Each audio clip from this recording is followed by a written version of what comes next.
नमस्कार, स्वागत है हमारे यूट्यूब चैनल एग्ज़ाम सिटी में। बात करेंगे यूपीएनएम 2800 ग्रेड पे के लिए परिवार कल्याण को ज्ञापन और विशेष अपील में सुनवाई। परिवार कल्याण का निर्णय 17,000 के लिए नोटिस। तो इन्हीं सारी बातों को इस वीडियो के माध्यम से आप सभी के बीच में शेयर करने वाले हैं। तो पूरे वीडियो तक बने रहें, वीडियो को लाइक और शेयर करना ना भूलें। तो आइए दोस्तों वीडियो शुरू करते हैं। सबसे पहले बात करते हैं यूपीएनएम 2800 ग्रेड पे को लेकर। मामला ये है कि सेम भर्ती पर और सेम पद के लिए जो वेतन पुराने लोगों को मिल रहा है वही वेतन नए लोगों को भी मिलना चाहिए।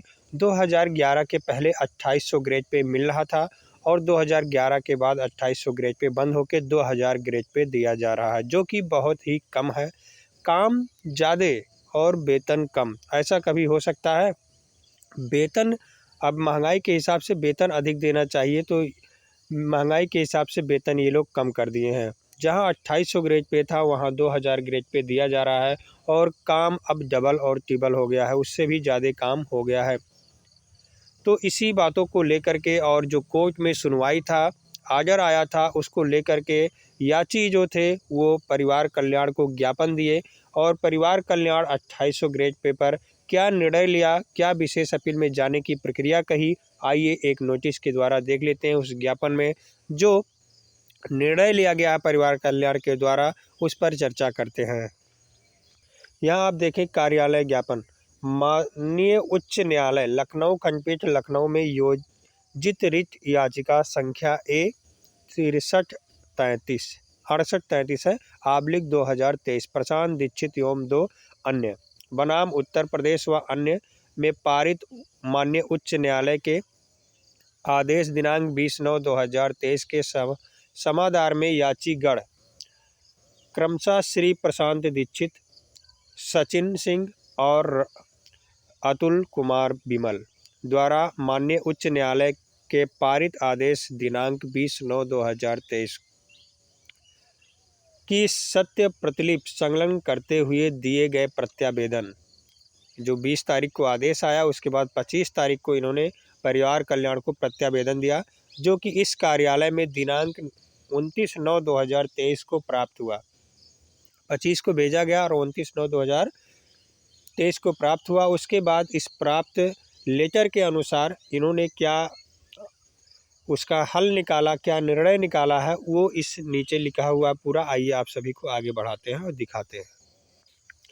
स्पष्ट करना है कि उत्तर प्रदेश स्वास्थ्य कार्यकर्ता एवं स्वास्थ्य पर्यवेक्षक वेतन का विनिमय अधिनियम 1996 से संबंधित अधिसूचना संख्या 35 पूरा लिखा हुआ है दिनांक 5 जनवरी 1996 के निर्णय 3(1) में निर्धारित वेतन मानों को अधिसूचना संख्या 2299/5/10W5508 दिनांक 23 अक्टूबर 2009 द्वारा संशोधित किया गया।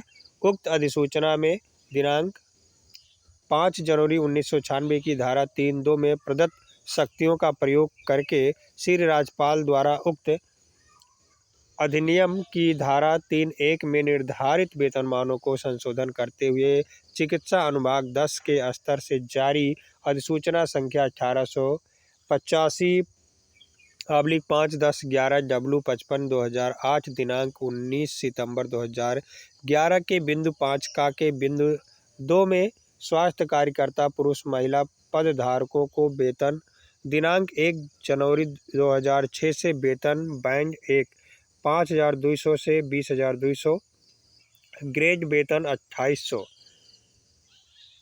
वर्तमान पदधारकों को वैयक्तिक तथा अधिसूचना दिनांक 19 दिसंबर 2011 के बिंदु 6 में व्यवस्था की गई है कि पूर्व उप प्रस्तर 4 का सेकंड तथा उप प्रस्तर 5 का सेकंड के अनुसार वैयक्तिक वेतनमान स्वास्थ्य कार्यकर्ता पुरुष महिला के पद के वर्तमान कार्मिकों अर्थात दिनांक 1 दिसंबर 2011 के पूर्व तक कार्यरत कार्मिकों को ही अनुमान्य होगा।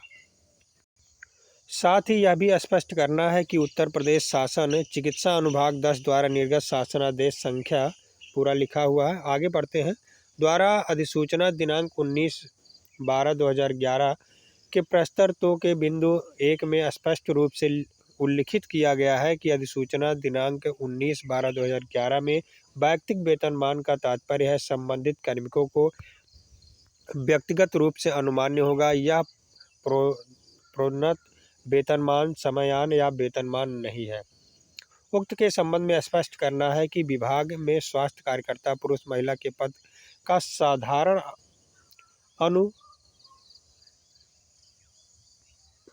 अपुनरीक्षित वेतन 3285-4900 दिनांक 1/1/2006 से पुनरीक्षित वेतन बैंड 1 5200 से 20,200 ग्रेड वेतन 2000 है।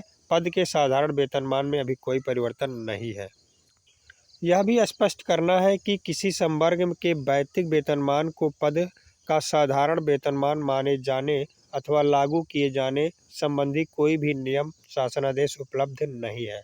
याचीगढ़ के प्रत्यावेदन में उल्लिखित इस कार्यालय के पत्र दिनांक 8/12/2017 के संबंध में स्पष्ट करना है कि उक्त पत्र जो कि उप सचिव चिकित्सा अनुभाग 10 उत्तर प्रदेश शासन को प्रेषित किया गया है वह सक्षम प्राधिकारी विभागाध्यक्ष महानिदेशक परिवार कल्याण उत्तर प्रदेश के स्तर से निर्गत नहीं है, क्योंकि परिवार कल्याण महानिदेशालय में तैनात संयुक्त निदेशक पदधारक अधिकारी नीतिगत विषय संबंधी वित्तीय मामलों के संबंध में शासन स्तर को सीधे प्रस्ताव प्रेषित करने के लिए सक्षम अधिकारी नहीं है। साथ ही यह भी स्पष्ट करना कि तत्कालिक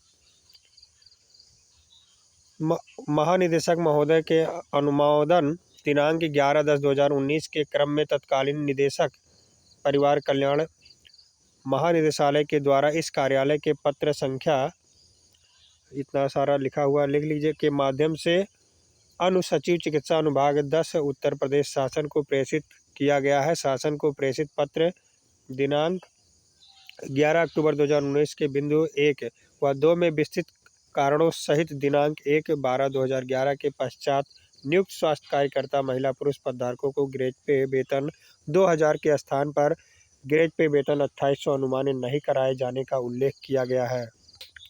रिट याचिका संख्या A20-255/2021 कमलदीप निराला व अन्य बनाम उत्तर प्रदेश व अन्य में पारित माननीय उच्च न्यायालय के आदेश दिनांक 4/7/2023 के विरुद्ध माननीय उच्च न्यायालय में विशेष अपील योजित किए जाने हेतु शासन द्वारा प्रदान की संतुष्टि के अनुक्रम में माननीय उच्च न्यायालय की विशेष अपील योजित किए जाने की कार्यवाही प्रक्रियाधीन है। अतएव माननीय उच्च न्यायालय के पारित आदेश दिनांक 20/9/2023 के समाधान में याचीगढ़ के प्रत्यावेदन दिनांक 25/9/2023 को सेवा नियमों के विपरीत बलहीन पाते हुए यथावत निस्तारित किया जाता है। 28 अगस्त को भी एक लेटर आया था इसी प्रकार से, आप लोगों ने देखा होगा, और सेम यही लिखा हुआ था कि 2011 के बाद नियम संशोधन किया गया है जो कि अब हमारे बस में नहीं है। तो जब वेतन ग्रेड पे के लिए संशोधन हो सकता है कि 2800 से 2000 कर